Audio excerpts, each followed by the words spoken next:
Vítejte v podcastu Ženský kompas po 50. Jsem Iva, mentorka Vitality 50+, majitelka cestovní agentury a už 6 let tvořím pobyty pro ženy.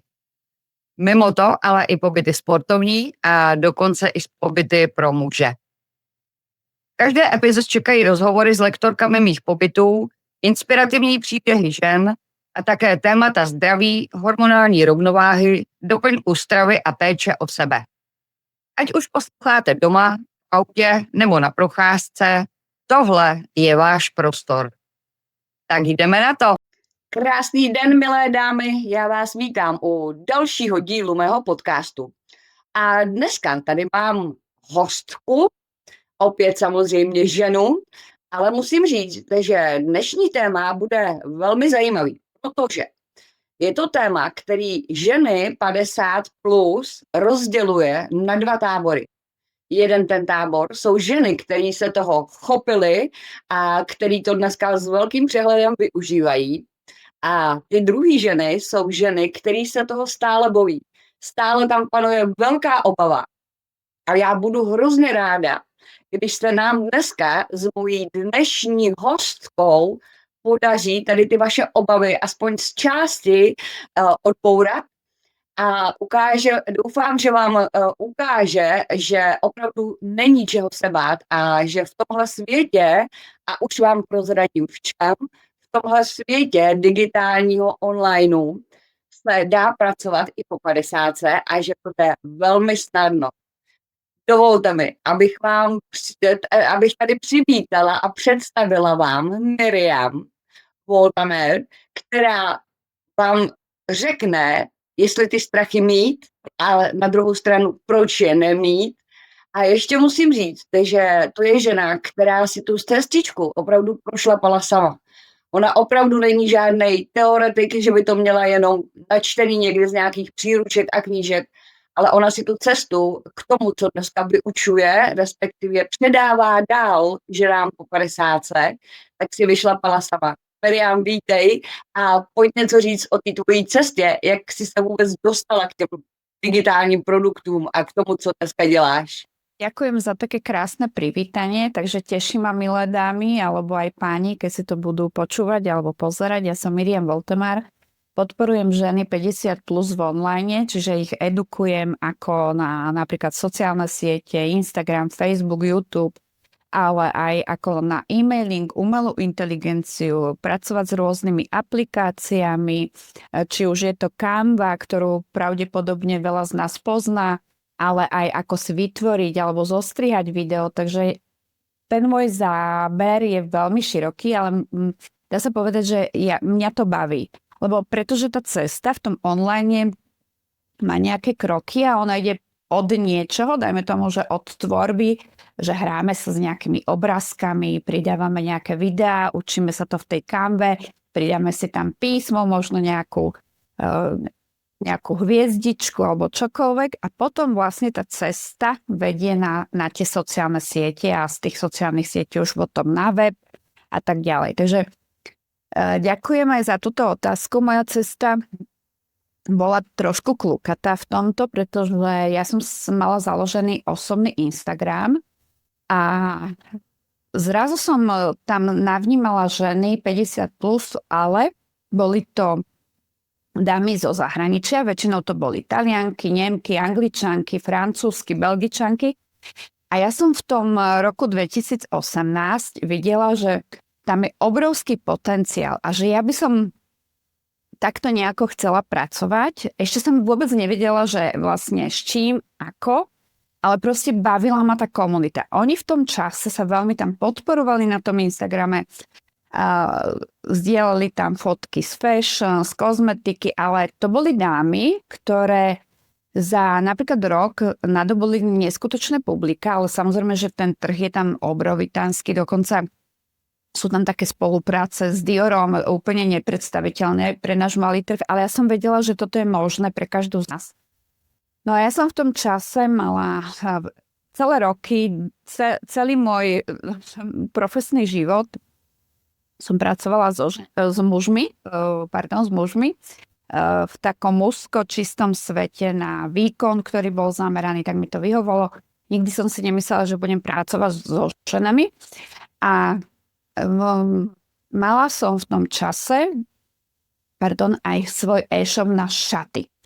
A ja keď som priviezla nejaké šaty, tak ja som ich nafotila a tieto ženy zahraničné si ich začali odo mňa kupovať. Tak tam som pochopila, že ten Instagram je obrovská, skvelá platforma, kde sa dá aj vlastne odprezentovať, ale aj predávať tie produkty alebo služby. No a postupne vlastne som si budovala nejakú komunitu, no a začalo to ma to veľmi baviť. A raz som bola na takom stretnutí, a tam ma jedna dáma postavila na pódium, že poď nám niečo porozprávať o Instagrame. A tam sa to nejako zlomilo, lebo ja som si myslela, že všetky tie ženy to vedia, že ako si tam pridať ten reels, príbeh, post a tak ďalej. Takže ona ma postavila na to pódium a tam prichádzalo strašne veľa, teda veľmi veľa otázok z obecenstva. No a ja som navnímala, že toto tu je nejaká diera na trhu a že toto by ma bavilo. Takže skoro 4 roky tvorím takýto obsah edukačný pre ženy, učím ich a myslím si, že je to pre každou z nás, že každá to dokážeme. Tak Miriam, teď ta obrovská obava těch žen, protože já jsem tady měla minulý týden Margaretu Křížovou a ona samozřejmě přesně jsme se bavili o obavách, o podnikání, o tom, že ty ženy něco umí a teď mají tu správnou dobu nebo ten čas přišel, že můžou využít takovýto svoje domácí koření například k tomu, že vlastně to můžou začít, nechci říct, že prodávat, ale vlastně ukázat, že to jsou krásné výrobky třeba a tak dále. A k tomu potřebují právě se někde zviditelnit. A teď ta obrovská obava těch žen, že já neumím pracovat s Instagramem, já neumím pracovat s Facebookem, jak bych to tam asi tak dělala, já se bojím se natáčet a tak dále a tak dále. Zkusíš vyvrátit, Miriam, tyhle ty mýty těch žen a řekneš jí vlastně, jak ty to děláš, protože ty samozřejmě, a doufám, že i představíš, máš tam několik kurzů, několik možností, jak se u tebe ty ženy můžou tyhle věci naučit. Takže budu hrozně ráda, když dodáš odvahu těm ženám. Takže myslím si, že obrovskou výhodou je komunita podobne zmyšľajúcich žien. Takže tá žena na nič nie je sama. Keď tie ženy vlastne prichádzali ku mne, každá jedna, tak každá jedna tam mala nejakú prekážku. To znamená, že väčšinou tá prekážka spočívala v tom, že nechcem byť vidieť pred mojou rodinou, lebo bola tam nejaká obava, nejaká hanba.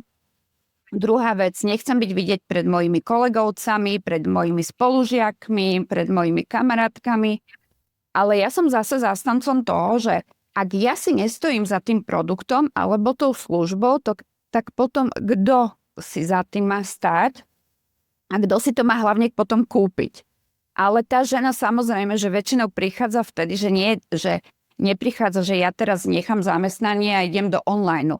Väčšinou sú to ženy, ktoré už naozaj sú buď v nejakom období, že mám po 50-ke, ja si teraz mám odrastené deti, mám na to financie, mám čas a idem si plniť ten svoj sen, ktorý som dlhodobo pociťovala, alebo niečo ma oslovilo, že v tom zamestnaní, že už nie som spokojná, nebaví ma to tam, alebo potrebujem nejakú zmenu. A hlavne sa to deje v období menopauzy, čo je veľmi zaujímavé.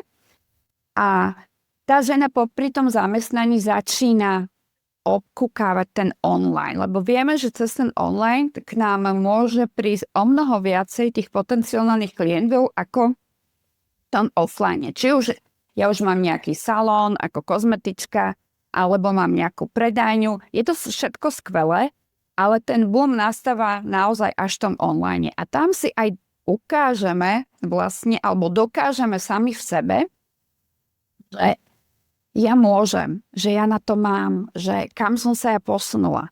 Čiže tie ženy začínajú nejakými pomaličkými krokmi a hovorím, že tá komunita je obrovská inšpirácia. Predstavte si ženu, ktorá má 63 rokov, vybudovala obrovský Instagram, naživo cvičí alebo hovorí o strave, ako zmeniť vlastne napríklad to naše telo, alebo celkovo ten životný štýl, ako sa dožiť dlhovekosti.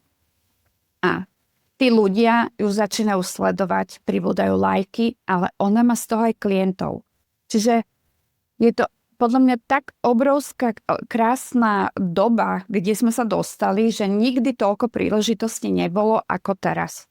Takže tá komunita je obrovská podpora. Ja okrem toho, že robím aj kurzy, robím aj naživo networkingy v Bratislave. Mala som aj networking už v Tatrách dokonca, lebo aj tam mám obrovskú komunitu. Čiže robím aj pobyty, teraz ideme do Tatier, do Starého Smokovca na jeden víkend. Ideme k našej jednej klientke do hotela. Predtým sme boli na pobytoch na Slovensku, robila som Chorvátsko, teda teraz budeme mať Taliansko, čiže snažím sa udržiavať tú komunitu aj na tých offline stretnutiach, aby tá žena nemala pocit, že som len v tom online, ale že mám tú podporu aj v tom offline. Niekto sa cíti dobre v tom offline, čo je v poriadku, ale prichádza na to, že tá doba toho online je tu naozaj tu a že chcem byť nejako pomaličky vidieť a postupnými krokami to vlastne prekračuje tú svoju zónu komfortu, ako hovoríme. Čiže pre mňa to je také obrovské zadosťučinenie, lebo môjim cieľom je nie len edukovať tie dámy, ale ich prepájať. A s tým, že oni sa prepájajú, spájajú, tam vznikli niekoľkoročné kamarátstva, priateľstva. Oni si vlastne pomáhajú, spolupracujú medzi sebou, sú si klientkami, čiže má to neskutočnú silu a ja verím, že čím ďalej, tým tých dám bude pribúdať, lebo si myslím, že okrem toho, že máme voľný čas, máme už aj nejaké financie, tak máme tie skúsenosti a zručnosti, ktoré ten mladý človek nemá a my to môžeme nejako dať von a ten online nám v tom vie neskutočne pomôcť. Takže mám dámy aj, ktoré podnikajú, ktoré sa venujú len podnikaniu, mám dámy, ktoré napríklad popri zamestnaní niečo robia, ale sú tam aj dámy, ktoré napríklad sú v network marketingu, cítia sa dobre. Prečo sú ľudia v network marketingu? Nie prioritne kvôli tým produktom, ale hlavne kvôli tým komunitám. Že majú tam nejaké vzdelávanie, majú tam nejaké zázemie a toto sa snažím tiež vybudovať v rámci tej komunity digitálnej dámy alebo online zrelých žien po 50-ke. Je paradoxom, že keď prídete z tých mladších ľudí do toho online, tak vám povie, že vaša cieľová skupina je na Facebooku. Venujte sa tej cieľovej skupine na Facebooku. Omyl, mýtus. Najviac ľudí v našom veku je na YouTube, na Facebooku áno, ale obrovské množstvo žien, čo zažívam, lebo vybudovala som celkom stabilne ten Instagram, tak na Instagrame je toľko žien v našom veku a sú úplne iné tie ženy ako na Facebooku, že nechcú byť na tom Facebooku, čiže už aj my potrebujeme rozlišovať tú našu cieľovú skupinu, že kde ju môžem nájsť. A dá sa to krásne prepájať, dá sa to spájať a zopakujem to, ale vidím v tom obrovský potenciál ako v zahraničí. Řekla si to úplně skvělé, komunita. To je totiž to slovo, který jako mě propojuje vlastně všechny díly tady toho mýho podcastu. Ať to byla Margareta, tak je to komunita žen zase, který nějakým způsobem by chtěli podnikat, nevědí jak, nevědí co vůbec tím udělat, jak začít a tak dále. Ale ať je to třeba i cvičení, ať to jsou pobyty třeba, které já právě dělám u toho moře a ty konec konců taky, tak vlastně pořád se bavíme o komunitě, protože prostě ta komunita, ta síla té komunity je tady fakt jako zásadní úplně ve všech směrech a myslím si, že to je to slovo, který fakt jakoby se prolíná všemi díly mýho podcastu. Nicméně, ty jsi tady už sama řekla, že ty děláš i pobyty, děláš nejenom jako online, ale děláš to i offline, což je velmi přínosný, si myslím, pro ty ženy. Ono totiž jednou za čas se potkat, vidět se a opravdu jako naživo. To samozřejmě nenahradí ten online, co si budem. Jo?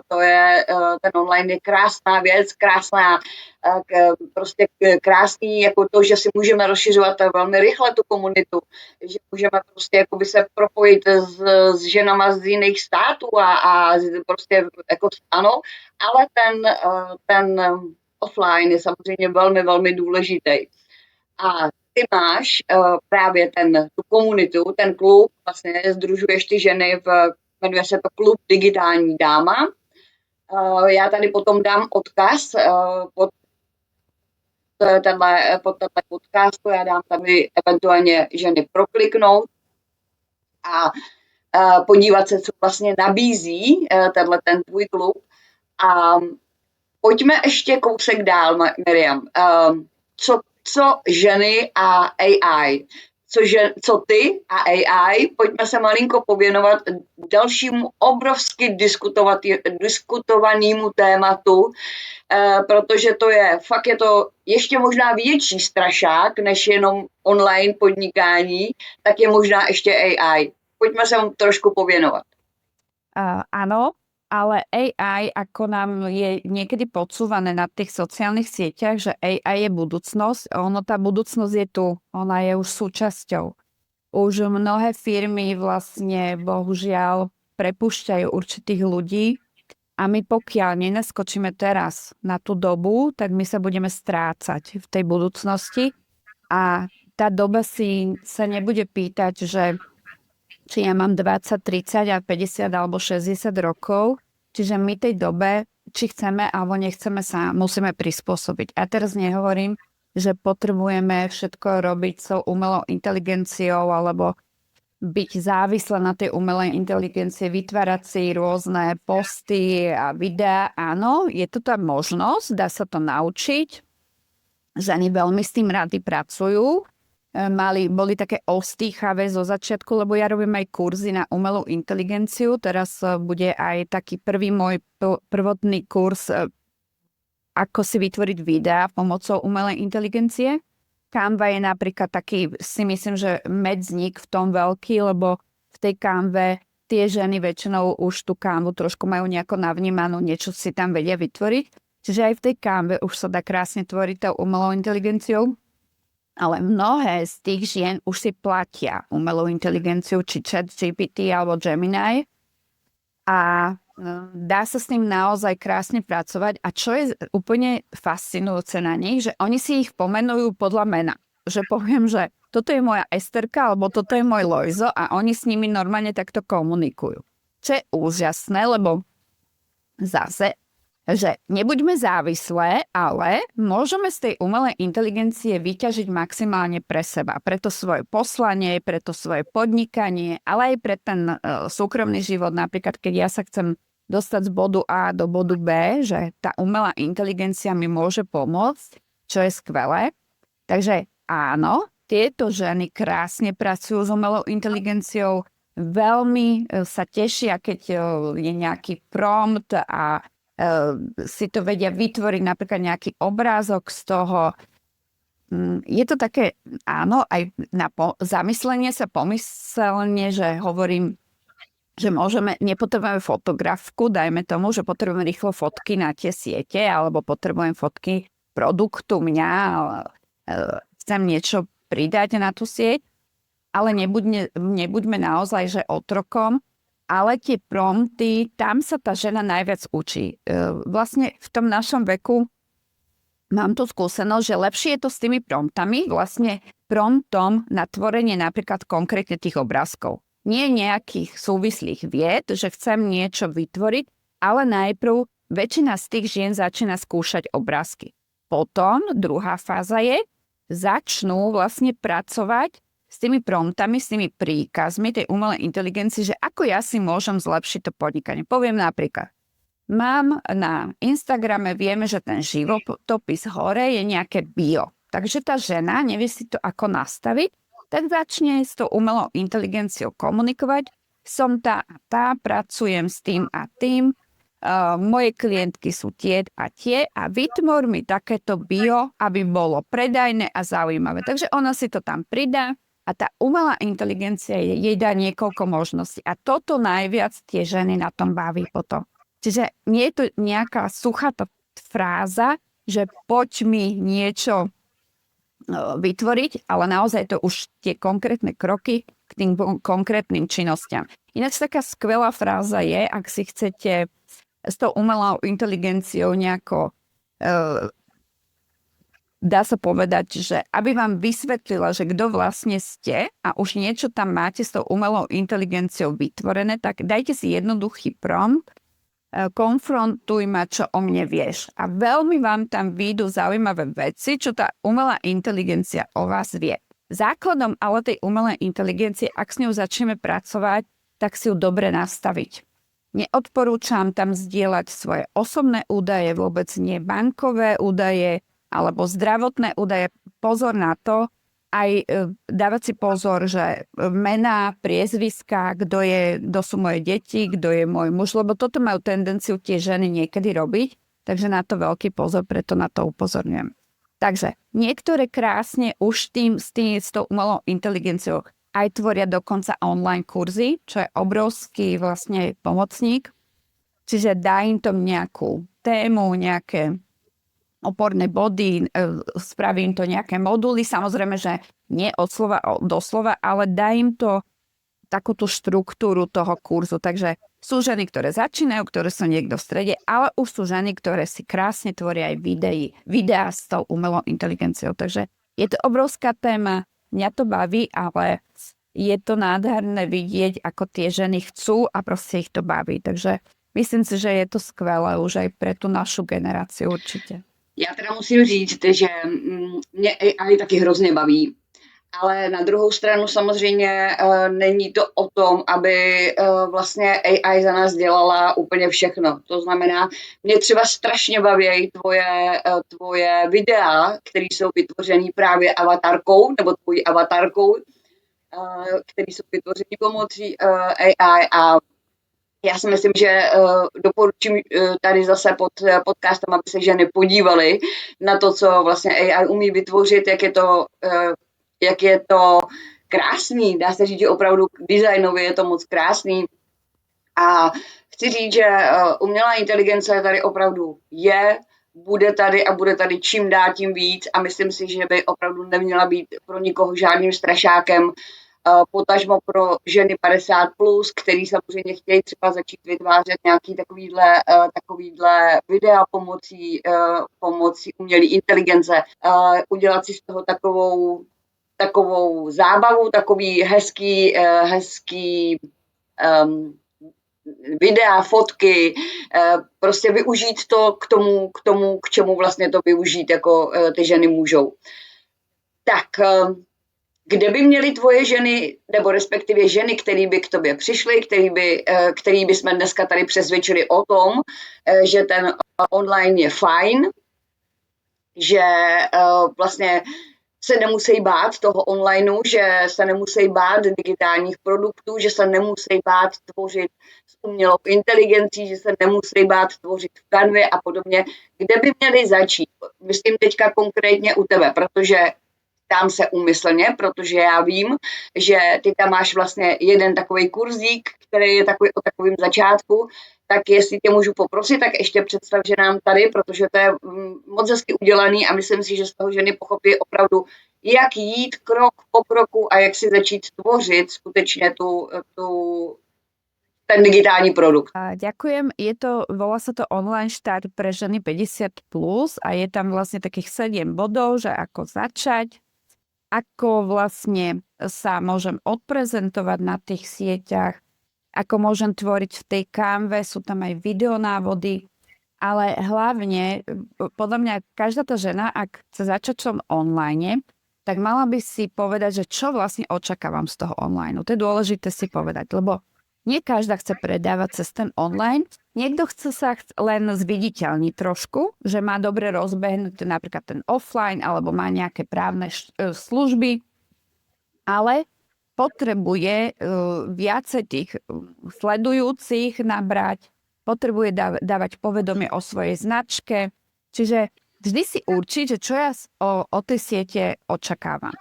Nie je dobré, na to slúži ten online štart pre ženy 50+, lebo mala si možnosť si ho vlastne vyskúšať, alebo teda ohmatať, že sú tam aj videonávody krok po kroku, ako začať napríklad s tou sieťou alebo s tou Canvou, ale zase, že vybrať si z toho množstva tých informácií, nie každý potrebuje tú Canvu.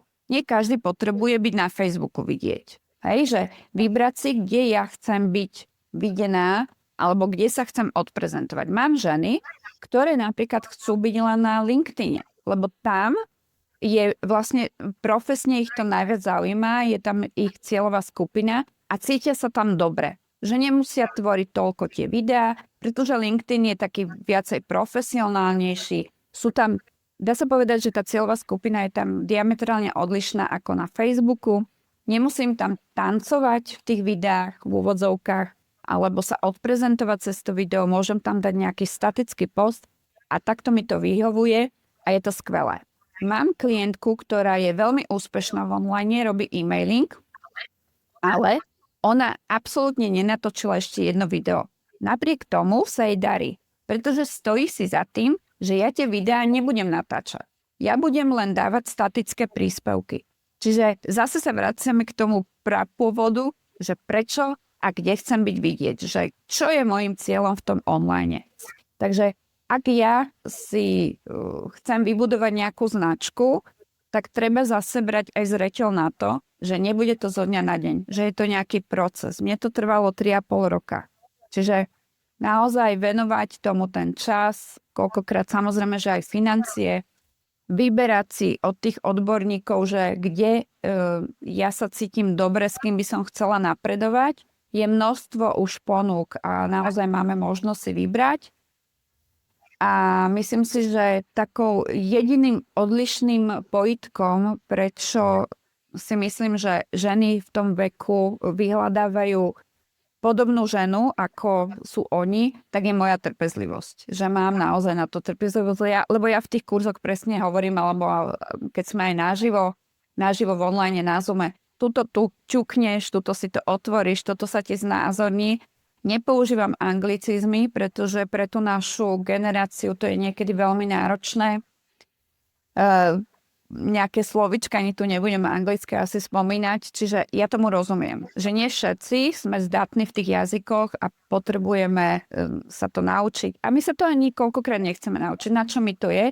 Ja sa to chcem naučiť po svojom, po slovensky alebo po česky, je to úplne v poriadku. Takže začať tak, že začínam, rozhodnem sa ísť do toho online, buď si naozaj, že zaobstarať nejaký ten produkt, ako je tento online pre štart pre 50+, alebo zapojiť sa do facebookových skupín, kde sú zrelé ženy, nemám len ja jednu tú skupinu, je ich už teda viacero a tam sa pomaličky postupne očukajovať, pridať tam nejaký komentár, občas tam byť vidieť, ak mi to dovolí tá správkyňa tej skupiny, tak pridám tam časom nejakú fotku, nebáť sa ísť s tou službou, s tým produktom von, ale chce to všetko pomaličky postupne tie kroky. Takže ďakujem za túto otázku, lebo veľa žien potom má taký ten má tendenciu si myslieť, že ja musím hneď ísť do videa, natáčať video a musím ovládať tú aplikáciu. Vôbec nie. Pomalinky postupne